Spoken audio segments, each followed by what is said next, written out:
বাংলাদেশে একটা কথা আছে যে উড়ে এসে জুড়ে বসা। তো সবসময় উইরে আসলা জুইরা বসলা, এটা কিন্তু ক্ষতির কারণও হইতে পারে। মানে শিকড় গভীরে যাইতে হবে।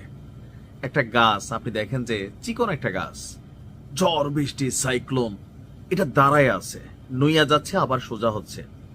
শক্তিটা কোথায়? শক্তিটা হচ্ছে তার শেকড়। একটা গাছ সমতলে আমরা উপরে যা দেখি, এটা শেকড় কাছাকাছি লেভেলের নিচে চারপাশের মাটিতে বেষ্টিত থাকে। মানে আগের দিনে যারা মানে এখন আমি জানি না এতগুলো পুকুর আছে কিনা, পুকুর পাড়ে গাছ থাকতো, তো দেখা যেত কি পুকুরের পার ভাঙা যখন শুরু করতো, আপনি দেখবেন যে গাছের গোড়া মানে শিকড় ওই পর্যন্ত গেছে, অর্থাৎ যতটা গভীরে। তো উইরাইসা জুইরা বসলে এই শিকড় কিন্তু গভীরে যায় না, একটা সময়কালের দরকার লাগে। ভিপিনুরের অবস্থা হয়ে গেছে অনেকটা এইরকম। উইরা এসা জুইরা বৈশা বিএনপির পক্ষ থেকে এমপি হবার যে স্বপ্ন দেখছে, তো যারা ওই এলাকার বিএনপির নেতাকর্মী 17 বছর মামলা হামলা নির্যাতন কারাভোগ, মানে মায়ের কোনি কত কিছু খাইছে, এখন এই যে তাদের নেতা মনোনয়ন না পাইয়া বিএনপির সমঝোতার কারণে কিছু কিছু আসনে যাদেরকে প্রার্থী করছে প্রত্যেকের দশাই নুরুর মতনই হবে।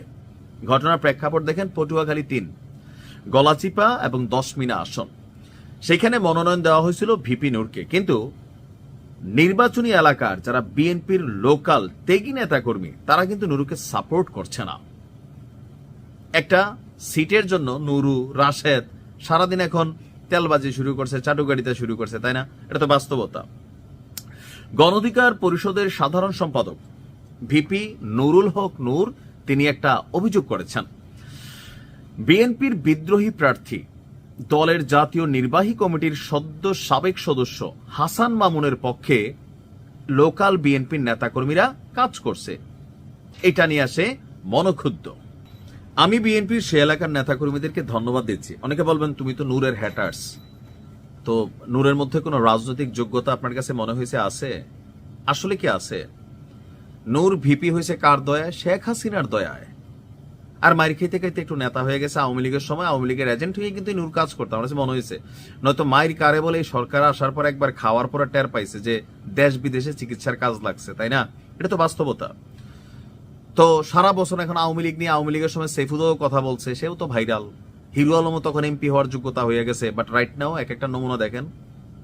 তো ভিপিনুর তিনি এই যে বিএনপির পক্ষ থেকে ওই আসনটা তিনি পাইছেন, তো তোমার যদি নেতাকর্মী না থাকে, বিএনপির নেতাকর্মী তোমার সাপোর্ট করবে, এটা কেন মনে হয়েছে? এত সস্তা রাজনীতি, এত সস্তা? সস্তা না বাবা।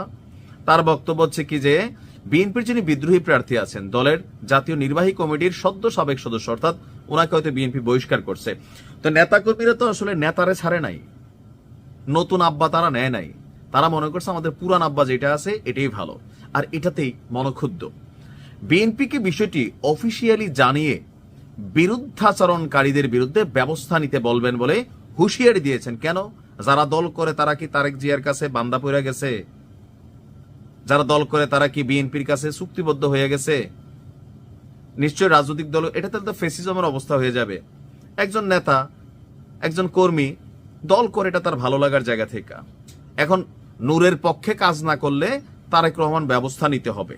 কেন বাবা? তারেক রহমান তোমার ভাত খায়? আপনি দেখেন কত হাস্যকর সিলি টাইপ পলিটিক্যাল ক্যারেক্টার এরা। এটাই কিন্তু, হ্যাঁ, আরে বাবা তোমার যদি মন চায় বিএনপির মানুষ তোমার ভোট দিবে, না মন চাইলে ভোট দিবে না। এখন এটাকে আইন করে দিছে জনাব তারেক রহমান যে তোমার পক্ষে কাজ করতেই হবে। এরপরে বলছি কি, তবে সেই এলাকার যারা বিএনপির নেতা কর্মীরা আছেন তারা দুরু বুয়া, আমরা পাত্তা দিব না। কেন? তাদের বক্তব্য যে বিএনপির বিদ্রোহী প্রার্থী যিনি হাসান মামুন আছেন ওই এলাকার দুর্দিনে নেতা কর্মীদের পাশে আওয়ামী লীগ সরকারের সময় তিনি পাশে দাঁড়িয়েছেন, কাজ করেছেন। আর এই এলাকার যারা জনগণ আছে তারা সবসময় তাকে ভালোবাসে। এমনকি পটুয়াখালী 3 আসনে সবসময় আগে দুর্বল ছিল বিএনপি। 90 পরবর্তী কোন নির্বাচনে এখানে ধানের শীষ এখনো জেতেনি।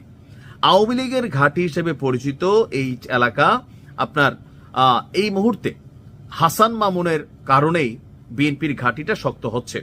তো এই মুহূর্তে জাতীয় নির্বাচনে তাকে মনোনয়ন না দিলেও তিনি আশা করছেন তিনি পাশ করবেন। বিএনপির নেতাকর্মীরা প্রতিশ্রুতিবদ্ধ যে দল ভুল সিদ্ধান্ত নিছে এই আসনে বিএনপির পক্ষ থেকে এই ভিপি নূরকে আশ্রয় দিয়া পরজীবী হিসাবে।